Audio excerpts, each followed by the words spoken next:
5 days away from Election Day, but who's counting? The pressure is on for the candidates to sway those last-minute voters. Both President Biden and former President Barack Obama have been pushing the message that the country's democracy is at stake.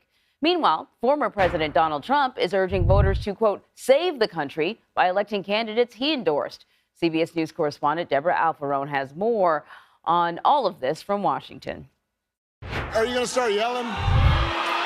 Former President Barack Obama took on a heckler at an Arizona rally. You have to be polite and civil. Set up your own rally. And he called out politicians who, quote, stir up division. This increasing habit of demonizing political opponents and thinking not just that I disagree with somebody, but that they're evil or wrong, that creates a dangerous climate. Obama's presence here is a distraction for who's not here. Joe Biden. Right? Where's Joe Biden? Arizona's Republican candidates were also on the campaign trail Wednesday, with former President Trump dialing into a tele-rally to voice his support. We have to basically, in a nutshell, save our country because our country is going bad. In a major speech here in Washington, President Biden invoked the violent attack on House Speaker Nancy Pelosi's husband as he urged all Americans to denounce election deniers and political violence. We must, in this moment, dig deep within ourselves and recognize that we can't take democracy for granted any longer. Internal CBS News analysis has found that more than 300 Republican candidates for statewide and federal office have raised doubts about the validity or integrity of the 2020 election. Senior U.S. officials who are monitoring election threats say they are concerned that false claims against this year's midterm election results, particularly if spread on social media, have the potential to lead to violence. Debra Alfarone, CBS News, Washington.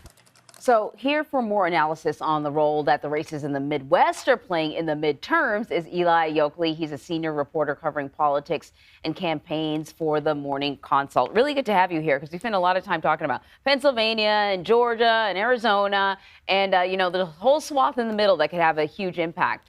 Focusing on the Midwest, what are some of the major races that you are watching right now? I think the biggest race in the Midwest right now is Ron Johnson's race up in Wisconsin. I mean, this is a state that narrowly went to President Joe Biden. It's got an incumbent Republican senator that should be a toss-up, but it looks like Ron Johnson's holding on in a pretty decent way. I mean, I think a lot of this goes back to just the fact that the political environment that Democrats, that Mandela Barnes, the lieutenant governor up there, is running in, is just not good for flipping a seat. I mean, the power of incumbency is very, very strong. And Ron Johnson has the ability, despite his unpopularity, to rely on that. I think we're also keeping an eye on what's going on in Ohio, where we have, J.D. Vance, the Peter Thiel-backed Republican, is facing Tim Ryan. Tim Ryan's really leaned into his sort of Youngstown roots, his sort of normal Ohioan, and cast J.D. Vance as some San Francisco elite as Republicans have used against Democrats for a while. This is a race that may not be as close as some of the other contests, but Tim Ryan is clearly a strong candidate. J.D. Vance has Trump's backing, and it's one of the states where Trump is more popular than he is in a lot of other places. What are the issues that are sort of topping the list for voters in this region? I'm sure it's the economy, but I'm just curious because both sides are talking about the economy, but they're taking different approaches. Both sides are talking about abortion rights, different approaches. Crime, same thing. So what do voters in the Midwest care about? You nailed it. It is the economy. And, that makes sense. I mean, there's some of these second tier issues when we think about the country as a whole and even some of these regions.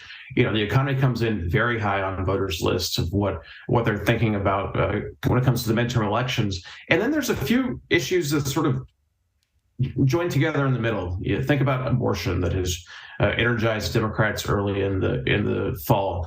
There's issues like immigration that Republicans leaned into pretty heavily there for a minute whenever Ron DeSantis was flying folks up to Martha's Vineyard. And then there's the issue of gun control that energizes a lot of in 2018, it energized a lot of women. A lot of these issues are stacking up in the middle. Look, voters are complicated people. That they care a lot about the gas prices when they drive next to the sign on their way to work in the morning. But then, they're thinking about some of these issues, be it immigration abortion, or maybe even some of these democracy issues that President Biden brought up in his speech last night. So let me ask you about another state that you didn't sort of list as your states to watch. Michigan. The race for the 3rd congressional seat could be one of the Democrats' best pickup opportunities in the country. Can you explain why and what obstacles Republican candidate John Gibbs is facing there? And how is this race testing the limits of the GOP wave, if you will? Well, I think, John Gibbs got a lot of support from Democrats who thought that he would be easy to beat in November. We'll see if that turns out. That was a big bet that the Democratic Congressional Campaign Committee decided to make. We'll see if it pans out on their behalf. I think if John Gibbs gets across the finish line, that is another one of those, election night folks that is going to be a bit of a thorn in the side of Kevin McCarthy. That's especially in some of these races where you have candidates being elevated like that. I mean, we think about flipping the House or not. It seems like the House is pretty likely to flip. And so the question, I think, facing the country and facing folks here in Washington now is, how do these guys look set to govern? Are they going to play ball with sort of some of the things that need to happen over the next couple of years? Or is this going to be an antagonistic Congress in the second half of Biden's first term? And John Gibbs seems like the kind of person who would be a bit of a firebrand on Capitol Hill that would be a challenge for the Biden administration to deal with, and not only them, but also House Republican leaders. Right. And, that's such a great conversation. I mean, we can have after the election, because I thought about that. What is the nature and the culture of the House and the Senate if it does flip? Because you've got some pretty extreme candidates out there. But we would talk about that post-election. In the meantime, over the weekend, former President Barack Obama campaigned in Milwaukee and Detroit. What influence does Obama have in these areas that President Biden doesn't? And is it a smart move for Midwest Democratic candidates to try and distance themselves a little bit from Biden? I think Tim Ryan is a pretty good example of that. Yeah. It's hard to distance yourself from the president of your own party. You can try. I don't know if a lot of voters believe it. I mean, you both have D's next to your name, or in 2018, you both had R's next to your name.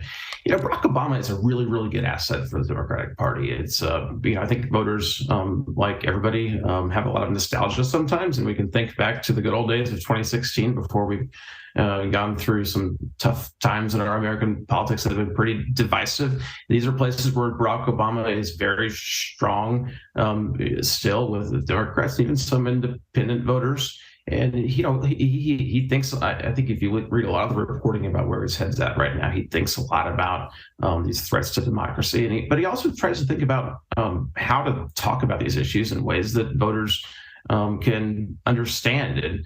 And Joe Biden's pretty good at the retail politics stuff of it, part of it. But Barack Obama is pretty good at landing his zingers. I mean, we saw the way he took on Herschel Walker down in Georgia. He knows how to land a punch, and he knows how to fire up the Democratic base. So true. Eli Yokley, thank you so much. Anytime.